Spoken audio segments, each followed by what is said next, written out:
Oh hey kwasukushisa madoda sempingelele sinamukele futhi ngama TV channel ngibingelelayo kusekunguye njalo umsizi umfana kaNtshangase ngiphuma phansi kwaNongoma. Namhlanje ngikuphathele iqhawe elingasekho emhlabeni umgqumeni okwakhe umfoka umseleku lensizwa nesoka kakhulu nokugcokama iphila impilo eclean idelela. Mbukeli lapha ekhaya siyakukhumbuza nje ukuthi umgqumeni wakubani. Ngiyacela ukuthi ungakhohlwa ukusubscribe kulalele iBhova likadikadika. Danke siyabonga. Oh, yebo-ke lapha emakhaya noma ke emontweni noma kuphunjikela nikhona nasesikhotheni la nibukela khona njengamanje. Ngiyajabula ukuthi siphinde sihlangane futhi uma ngabe ukuthi mina nawe sesiyaphinda. Nawe ke siqala ukubonana nawe. Ngijabula kakhulu ukuthi namhlanje ubone kufanele ukuthi sibe ndawonye mina nawe. Engifisa ukuchaza nje ke namhlanje njengoba sesihlangana osekukuninganyana singasaqali. Ngokhulekane okwakhe ngokaKhumalo eMpofana enqutho kwaXobanyawo. Kusho ukuthi ngineminyaka impela esiyishumi nokudliwayo ngikhona la endimeni yomculo. Ngisalokhu ngibambile nje ke.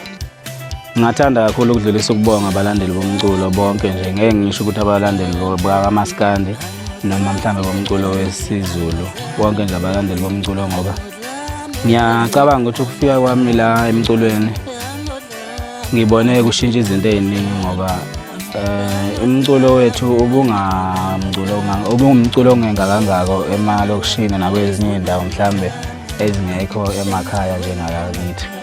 Kodwa ke uye wafika umculo wami uzona zonke indawo ngakho nje kulokho ke ngithi hayi ngiguqa ngedolo ngiyanibonga nonke nikwazi ukuthi nisupporte nisilandele futhi ngiyabonga kakhulu ukuthi nikholelwe kumina njengoba namhlanje nisakholelwa kumina anizange nize nidideke ngoba abanye mhlambe saqala nabo namhlanje sebedonsa inyawo futhi abanye bakhona akusakhulunywa nangabo. Kodwa ke ngiyabonga ukuthi umgqumeni usalokho hamba umgqumeni ngenxa yenu njalo ningabalandeli bakhe. Mhlambe ke ngathi nje ukuthi fahla la endabeni ye video music lo esiwenzayo. I-album esikuyona iMagic umgqumeni. Nje ngichaza ukuthi umgqumeni ngoba sinama group amaningi la ekhaya. Okubalwa kuona omagcokama abakwethu idlamanzi nje namanye amaningi nje ke sinawo la ekhaya. So mhlambe umuntu engadideka mayisibona njengoba sibona njengamanje sekumgqumeni iMagic album yethu esirelease ngoNovember ku-2007. So siye sabona ukuthi asiveze ivideo yakhona njengoba abantu beyicela. Ivideo ke akusiyona into ngoba ngangachaza ekuqaleni esikhonzile kangako ngani ngoba okuyiqinisela emsulwa bancane abantu abakholelwa kwivideo kunalabo abakholelwa kuma-CD noma bekhona abakholelwa kwivideo. Abanye babafowethu abakathanda ukuguquka basebhizi nokuthenga ama-fake omusic wethu. So kwenza ukuthi ama-video singawajabuleli thina singabaculi noma siwenza senza ngoba sisuke senzele ukujabulisa nini ngabalandeli. Kodwa akukho esikuzuzayo futhi akukho okuye ukuthi mase senze video music bese sibona kuba khona okuhle sikutholayo ngalokho. Nje ke kodwa ke ngathi ngiyabonga kakhulu nakulaba abasakwazi ukuthi bengene esitolo sangampela befike bethenga umusic wethu wangampela. Labo cha futhi niyibambe lapho. Ngiyazi ukuthi nakulona mhlambe osathenga ama-fake ngelinye ilanga uNkulunkulu uyomsiza ambusise ambonise ukuthi lento akayenzayo akusiyona elungile ngoba nawe ngeke uthande lento oyenza kithi yenziwe kuwena.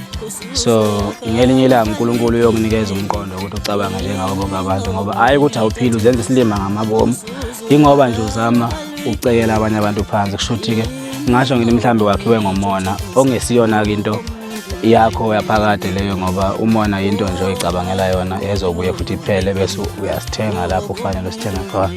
Ngiyabonga kakhulu la abasayibambe ekutheni bethenga umusic wangampela wethu. Sikule album ke sikuyona mangaphosisi ngizothi album yesihlanu kumgqumeni. ngizobala izikhamizi go lapha saqala khona, ngize ku Tomorrow Morning, ngize ku Ado, ngize ku Jukebox, okuyona album-ke esavela ngayo kakhulu kunawo wonke esake sawenza. Bese kuba yilena sekuyona-ke iMagic. Masibuka indlela umusic wethu okhula ngayo, siye sibe nogqozi kakhulu-ke siyibone kufanele silokhu siqhubeka simenzele umculo, ngoba uma ngabe into uyenza abantu babona bayithakasela kuba kuhle, nawe uye ubone ukuthi into engiyenza ushuthisile. Futhi-ke siyabonga kakhulu-ke nembono esiye siyithole kwabanye babalandeli bomculo wethu, lapho esisuke sekukhona abangakuzwa kahle ukuthi besitshele. Singabantu abakhululekile-ke abaphila nabantu, ngoba singabantu futhi sakhiwe yibo abantu. Umuntu uvo lwakhe akalibekayo siye silihloniphe kakhulu ngoba siculela bona abantu. Lapho esaqala khona, saqala abantu bengekho, kodwa banele basibona basondela kithi. Namhlanje-ke futhi sinabo abantu siyohlala sinabo, nalapho siyobe sesiyophelela khona futhi siyathemba ukuthi siyophela sinabo abantu laba kuyibona abasisapothayo. Siyahlonipha uvo lwabo. Ngakho nje-ke uma sisuke senza umusic video, engicela ukuthi abantu bekwazi, sisuke singenzeli iqembu likasibanibani, futhi sisuke singenzeli omunye umuntu ofana nathi ongumculi noma mhlawumbe nje-ke ongumngani kuphela.